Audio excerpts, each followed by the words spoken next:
Hey, Cookies here. This is a Bigwig setup guide for the Stonevault. We're going to be taking a look at all of the dungeons that are happening this season in Mythic Plus and setting them up, just doing like a walkthrough of my setup process. Yours does not have to be the same. I will go back and make sure that all of the Bigwig setup guides, when they're done, they have a link in the description or like a pinned comment that has a link to my Bigwigs profile. But otherwise, I definitely recommend doing this for yourself and kind of customizing it to your own preferences and things like that. So the very first thing is for my bar colors. I use this kind of default grayish color so that when my bars show up, they just have this very neutral color rather than like the blue I think that's by default. And then that way I can make the abilities that I care about and want to see, I can make those like brighter or more saturated colors like red or yellow, green, stuff like that. So we're just going to go to dungeon bosses. We're going to go to the Stonevault. And we start with EDNA. And since we haven't done Mythic yet, or at least I haven't since it's not out yet, we're going to always look at the Mythic mechanic first and see if that's more important. So the Mythic mechanic is Earth Shatter, slams the ground, dealing a large amount of damage to all players. So we are going to definitely set this as like the damage ability that's going on the group. So this is going to be what I usually do as a red bar. So we're going to change the color, and we're going to copy this red color from emphasize because I don't use emphasize bars, and then we're just going to paste that in here. And then next up we have the beams, the refracting beams. These target players and then they have to blow up spikes with them. So we're going to set this to, I think, our yellow. I guess we'll go through just to make sure. Let's see.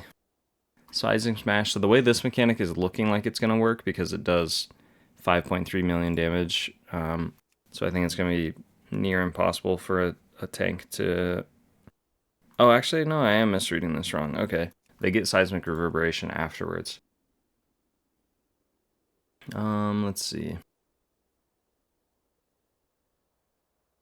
Okay, I think in this case, since Seismic Smash is mostly, like, this is where our external will probably get used most often, unless Earth Shatter is just really that big of a damage button in Mythic Plus. So I think we're just going to set the Refracting Beams to our yellow color. So this is like the secondary damage ability, if that makes sense.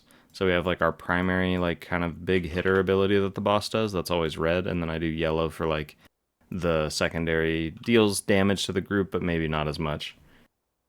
And then if we want to set a countdown, because the goal is always to set one ability red, one ability yellow, and one thing to have a countdown on it. And that can also, the countdown can overlap on top of these other things. That's totally fine.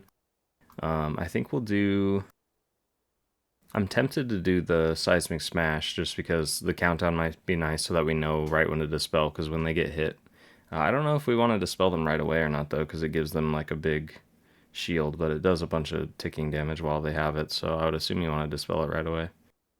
So yeah, we'll just set the countdown to the Seismic Smash, which is the tank ability, and then kind of see how that plays out when we actually run the dungeon and see if we like it. Cool, so that's the first boss. Next is Skarmorak. This one is going to be... let's see... This is a tank smash. Fortified shell, he just gets a shield. Unstable crash. This is just the AoE circle around him. He doesn't really do any abilities that are... Let's see, picking up unstable fragments increases healing and damage done. Effect stacks. Yeah, wow, this boss like does literally nothing. So I think what we will do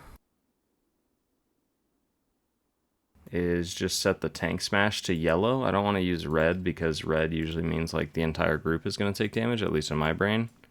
So we'll set this to yellow. And then maybe even set a countdown for it, since it's the... But we don't need to dispel anything, so that might throw my brain off if we have to dispel after the countdown on the first boss, and then don't have the countdown. Or I mean, and then also have the countdown for the tank smash on the second boss, but we don't have to dispel. So with the way my brain works, we're not going to do a countdown for that. I don't know if we're going to do a countdown for anything, actually. Let's see. I guess we could do a countdown for Fortified Shell, because that's when like when the countdown happens, we know like the boss is gonna get a big shield, and we're gonna want to start picking up the crystals on the ground. This unstable fragment. So we'll set a countdown to this for now. And then other than that, there's nothing I need to really put a red on anything. For healing this boss, it's just going to be healing people who pick up the unstable energies, because they get a dot every time they pick up one of them, but it helps them do damage to the shield. And then other than that, it's just helping the tank live through the crystalline smashes. So we'll go to Master Machinist next. This is 2 bosses, so we kind of look at both of them, but it's still the same idea, where we only want ideally 1 red bar, 1 yellow bar, and a countdown somewhere. Let's see. So the first one, this first ability up here is just the passive mechanic on the boss fight, where once one of the bosses die, the other one gets a big buff and starts doing a bunch of damage to everybody. So don't need anything for that. We have exhaust vents.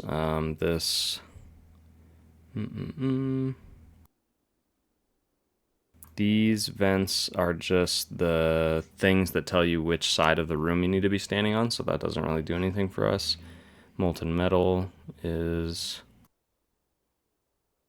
this is the frontal he does, so I can set the frontal sound for this. I think it's already set in my WeCores that I have, but I'll have to double check.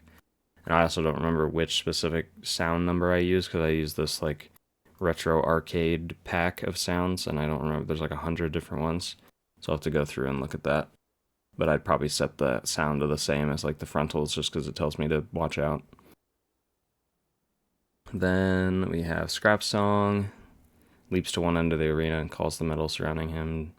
Yep, this is the cube that goes across the room. So this one will probably be the countdown, I think. I think that makes the most sense. So we'll do countdown for that. And then the other boss, Blazing Crescendo. Drags, superheats it until it explodes. Okay, this one right here, this one does unavoidable damage to all players and applies a debuff to them. So we're going to go ahead and do that. It says within 20 yards. I don't know if that's also the damage portion of it. But it says and applying. Yeah, I think we're gonna set this as like the red and see how that goes. So we will do that. So this will be our red ability, since it seems to be the only thing that does unavoidable damage.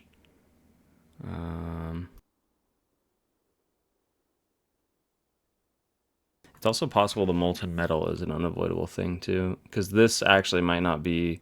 I think the frontal I was thinking of is this lava cannon. So the molten metal might actually be unavoidable damage to the group. So maybe we'll set this as our yellow bar for now, since we aren't entirely sure, and then depending on like which one does more damage between the red and the yellow bar ones that we have set up. So right now I have... Oops, I just closed out of it.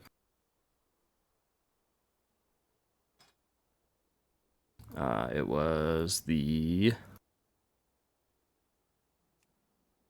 molten metal and the blazing crescendo. So we'll see which one ends up doing unavoidable damage and also which one ends up doing more damage to the group. And then I can always just switch the colors between them. Cool. And then we have the last boss to do. So we have Void Speaker Eirich.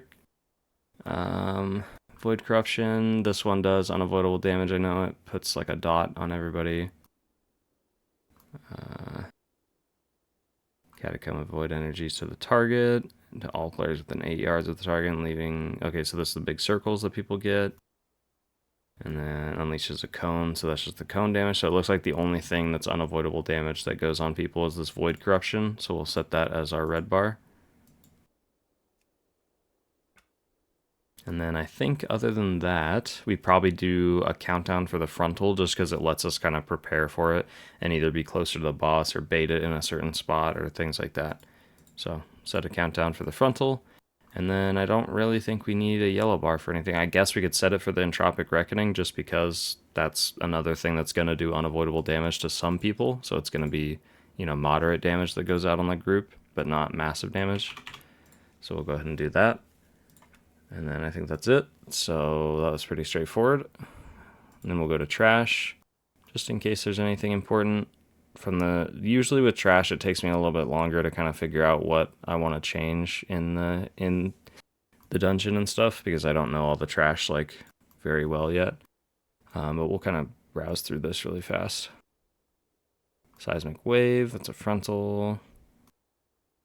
Leaps at a player, don't need to worry about that. This is the fear.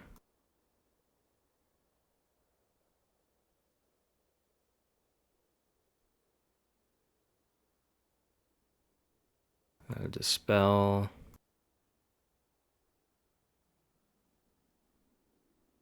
There we go, void outburst. This is unavoidable damage to the whole group. It's like a channeled ability. So this one we can definitely set to something. We'll probably set it to like a red bar for now, if it even shows up. Sometimes these kind of things don't show up. Usually it's just based off of sound alerts and stuff like that, but we'll see. Yeah, I think other than that it's just all frontal stuff, so we just leave the rest alone. Oh, we could do a countdown. These rock smashers, they do this this smash rock where it just what does it do? It yeah, knocking back all players within 60 yards. So everybody gets knocked back from this ability. So knowing when that's actually going to happen could be really useful. So I'm going to set a countdown for it. That way we'll hear that countdown going on, and it's like, okay, I have 2 seconds before I get knocked back. So it just gives me a better idea of like if I can finish a cast or if I should do something else, or things like that. Cool. I think that's it for trash. That's it for the entire dungeon. So that was Stonevault. We'll go through all of these throughout the week before the release of Mythic Plus, and I'll also be doing a raid one. So keep an eye out for that. They'll be coming out pretty quick. And then, yeah, I think that's about it. So thank you guys so much for watching, and I will see you all in the next one.